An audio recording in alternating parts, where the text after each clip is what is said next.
tienen lo que llamamos puertas abiertas, no le llamamos puertas giratorias. Decían puerta abierta a salir del ministerio y puerta abierta a volver al día siguiente a interesarte por el asunto que hasta entonces estabas llevando. Y el abogado del Estado que está trabajando con nosotros, haciendo las normas, se acaba de ir a asesorar a una patronal y lo puede hacer de un día para otro, conservando su plaza. En general, estos cuerpos tienen un sesgo mínimo conservador. Hay una abogada del Estado que era a su vez abogada del Estado y consejera de Mapfre, de una empresa cotizada del IBEX a la vez. Y eso era público y lo sabían. Yo la llamé, publiqué y me dijo que no quería que saliera su caso, lo publiqué igual en El País, estoy hablando hace tiempo, y al poco le pidieron que se cogiera la excedencia. Es decir, esto se sabía, lo que le molestaba, eso lo sabían ellos, lo que le molestaba es que saliera fuera. Esa abogada del Estado, el domingo la vi, el domingo a la noche de las elecciones del Real Madrid, era la única mujer en la junta directiva de Florentino Pérez y salía a su lado, porque además de Chiquín del Valle está esta abogada del Estado que se llama Catalina Miñarro, cuyo padre era también abogado del Estado y que heredó de alguna manera el puesto de consejera de Mapfre de otro abogado del Estado que también estaba compatible. Y una vez que empiezas a tirar del hilo, todos son conocidos, son familia, todo este es sobrino, a ellos les molesta mucho la endogamia, pero claramente hay mucho endogámico, hay mucha endogamia y con un sesgo de derechas evidente.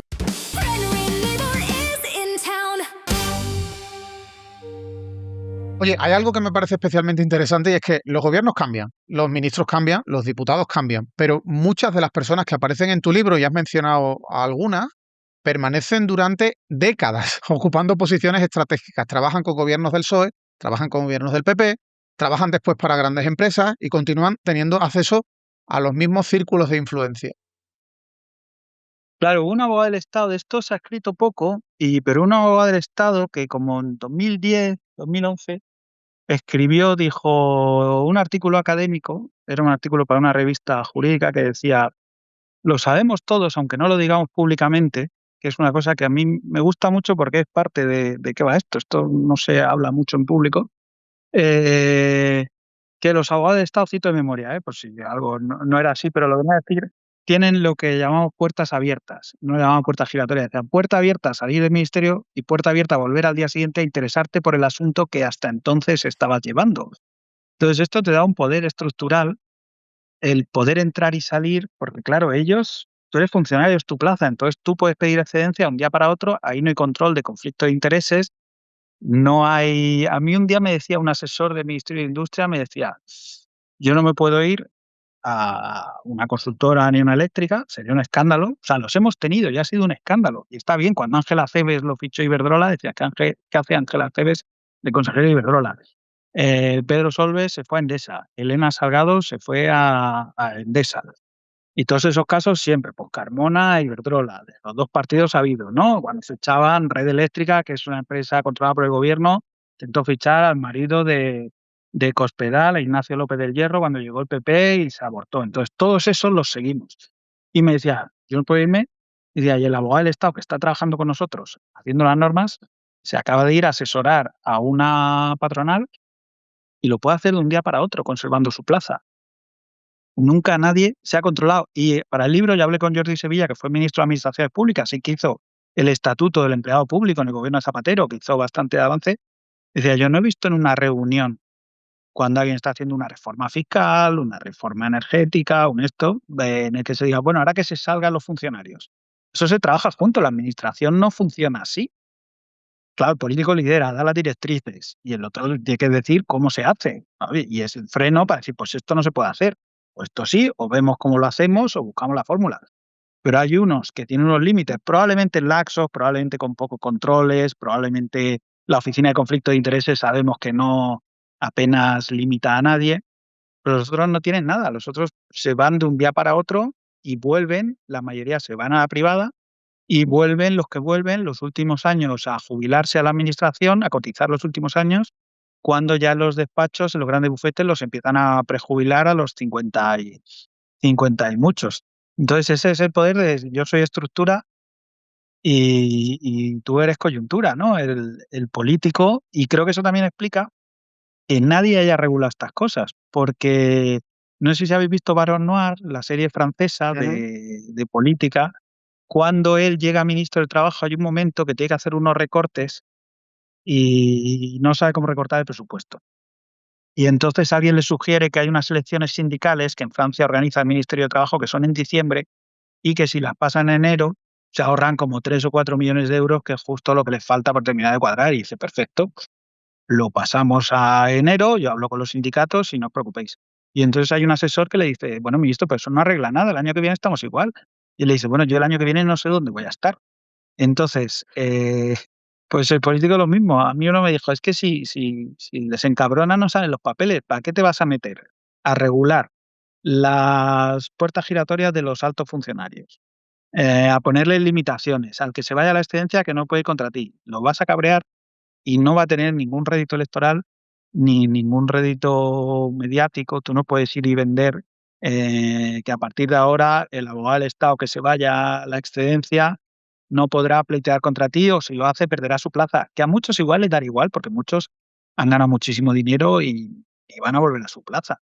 Y luego la mayoría siguen en el servicio público. Y una cosa que me preocupa es que el libro no es contra los altos funcionarios. A mí me han ayudado y de hecho muchos quieren que salgan estos temas y que se cuenten los que se van, los que vuelven, porque la mayoría cumplen su función y se jubilan y trabajan y pleitean a abogados del Estado que han ganado pleitos en nombre de los contribuyentes a Google, a grandes energéticas, a todas partes y se están peleando contra excompañeros suyos que están ganando mucho más.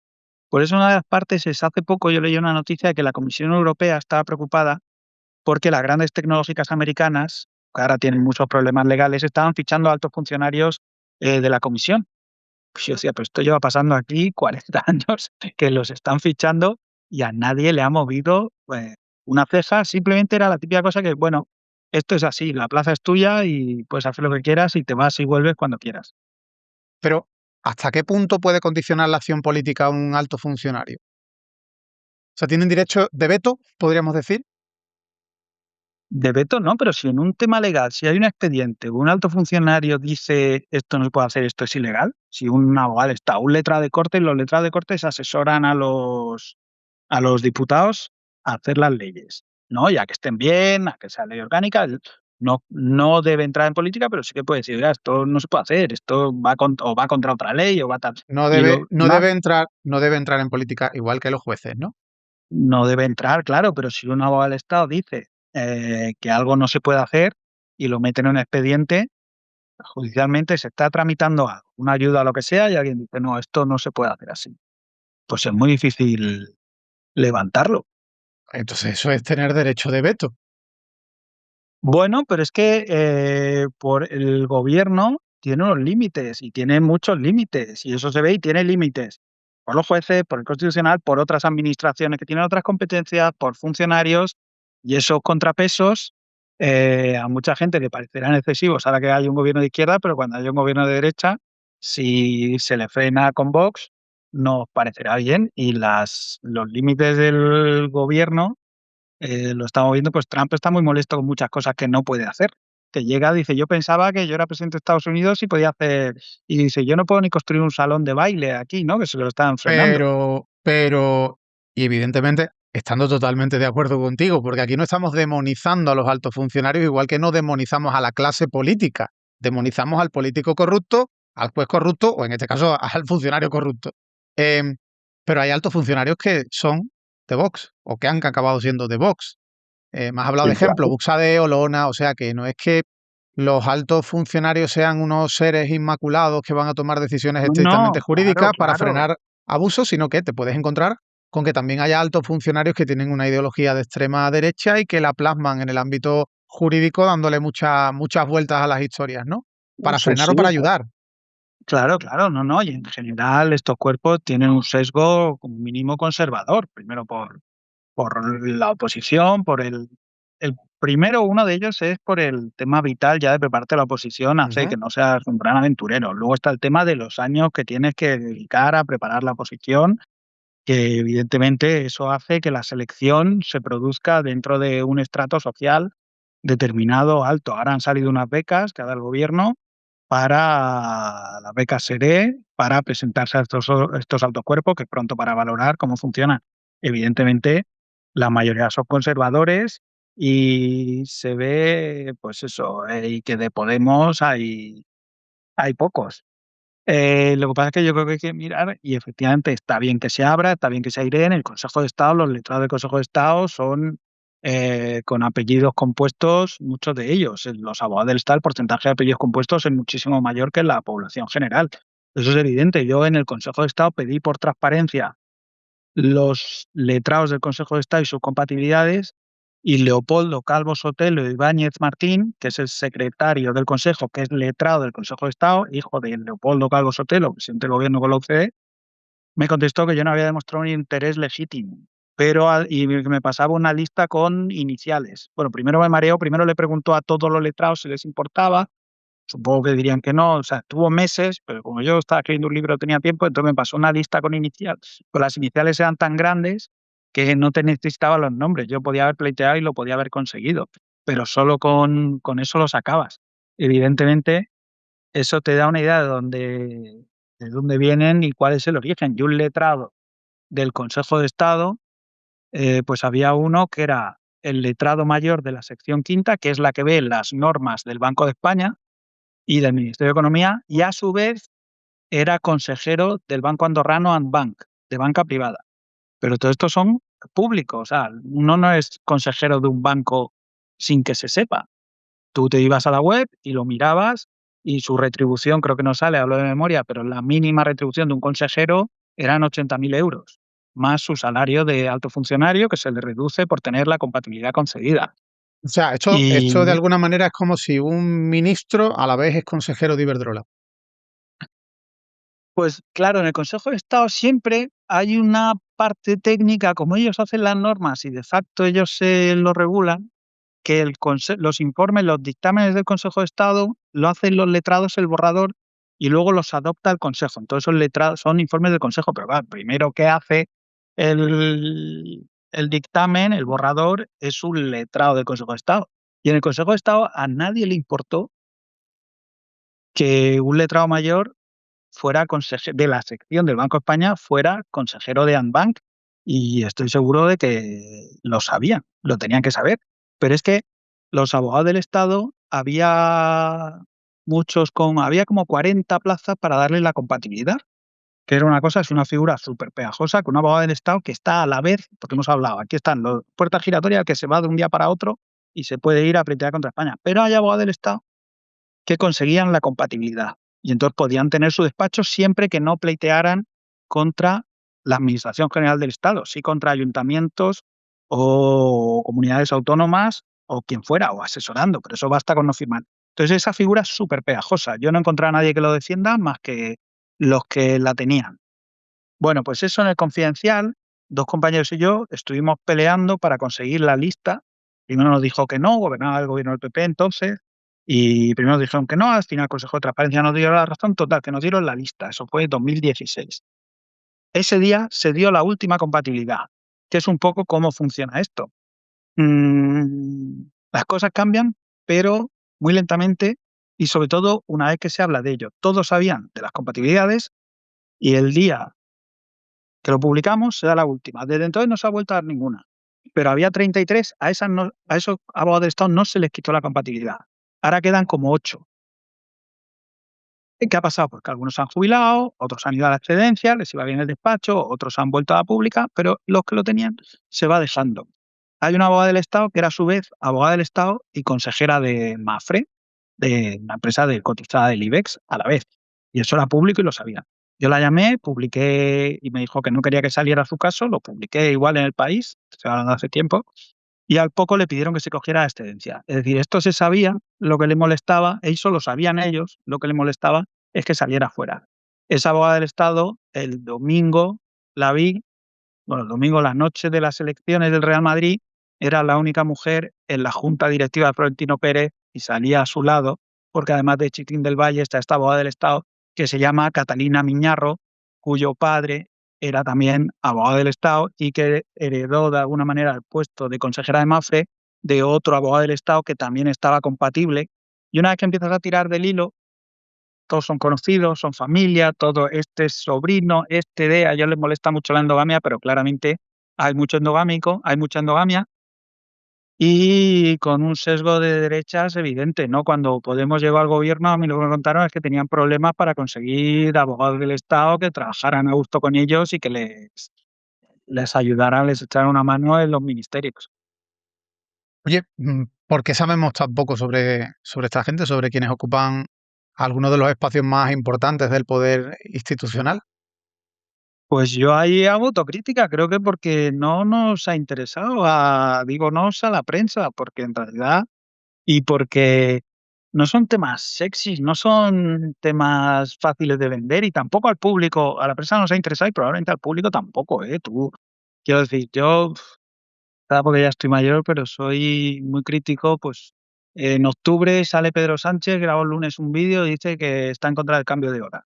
Y eso nos lleva horas de prensa, radio y televisión. Y yo lo entiendo, pero ni siquiera soy crítico, o sea, lo entiendo. Yo estaba ahí, yo cubierto, y en otoño del año que viene volverá a cambiar la hora. Y todo ese tiempo en tertulia se perderán como lágrimas en la lluvia. Pero también entiendo que si tú haces una tertulia hablando de esto, el día que Pedro Sánchez se graba un vídeo diciendo que, no digo tú, digo el que dirige un programa, que dirige un medio, si tú ese día haces una tertulia sobre los abogados del Estado que han fichado para pelear contra el Reino de España, pues te vas a comer, te va a ir muy mal la audiencia. No sé, Entonces, pero a veces, fíjate, Rafael, yo me planteo, hace un año una ministra anunció un cambio legal para que no se pueda fumar en las terrazas, cosa que a mí me gusta mucho y hay gente que odia porque tienen ganas de seguir, pues, contagiando cáncer. Eh, ¿Quién tiene parado eso? O sea, hace un año se anuncia, ¿eso lo tienen parado altos funcionarios? ¿Eso es que son los yo creo, políticos muy torpes? yo creo que en ese caso lo tiene para el Congreso, Vale, donde no pero te habrá planteaba mayoría, igual que la te cita planteaba un ejemplo previa. cualquiera. Hay cosas en las que por detrás son altos funcionarios que están parando ideas, que están boicoteando medidas y eso no trasciende nunca. Y te he puesto ese ejemplo sin saber evidentemente qué hay detrás, qué hay en la trastienda. Pero hay normas que no se aprueban o hay medidas que no se llevan a cabo sencillamente porque altos funcionarios han tomado una decisión jurídica barra política y eso se puede investigar porque yo hay veces, y tú hablabas del ejemplo de cuando Unidas Podemos entra en el gobierno, yo he tenido conversaciones con gente de Unidas Podemos del gobierno que me decían, es que no me dejan, es que el abogado del Estado me dice que no. Y claro, yo no tenía muy claro si me trasladaban el que estos son los señores que saben o es que estos son los señores que frenan porque toman decisiones políticas por encima mía, ¿no? Yo creo que eso merece la pena investigarlo, ¿no? En determinados casos que son, sobre todo, especialmente relevantes para la gente, en las decisiones que se van a adoptar. Claro, pero es que el gobierno tiene muchos límites y ahora tú, porque hay un gobierno o ha habido un gobierno donde estaba Podemos y probablemente tenían más afinidad, pero es que hay cosas, esta gente, esta estructura, que es una gente, evita los vaivenes y hace que esto siga, pues si la Constitución dijo no sé qué, si la Comisión Europea dice no sé qué, Vox también se frustra mucho, no estoy comparando, pero Vox se frustra mucho cuando llegó a los gobiernos, tú te hacen consejero de Agricultura y una de las cosas que le va a pasar es que cuando ellos decían, ya está bien de poner vacunas a los ganaderos que los están machacando, y llegará un funcionario autonómico y le dirá, consejero, las vacunas los ganaderos las tienen que poner, porque esto viene de Bruselas. Que no digo que sea el caso, pero ¿me entiendes? Que Sí, sí, sí, sí. y yo, insisto, esa estructura, hay casos concretos, como este que te digo, la abogada del Estado, que ahora está con el gobierno de Ayuso, que decía que no se podían transferir 6.000 millones a las comunidades porque estabas en funciones, decía que me está paralizando la legislatura. Y eso era una decisión jurídicamente súper discutible. Lo que pasa es que un jurista te puede poner un informe una cosa y la contraria. Y eso es un Igual que un ejemplo político. de lo que tú decías. Entonces un jurista te dice, pues es de noche o es de día, y si tú estás cabreado o no se lleva bien contigo, te dice, pues no, no es de noche y aquí no. Entonces, un abogado del Estado flexible son muy codiciados y evidentemente ellos tienen ideología y hay cosas que no nos gustan, pero las leyes, muchos anuncios del gobierno se escudarán en eso. Si no han eliminado la cita previa es porque no han querido, porque durante años la administración funcionó sin cita previa. Hace 2 años que Escrivá anunció que se iba a retirar la cita previa, Escrivá ya no es ministro y allí sigue la cita previa en todas partes.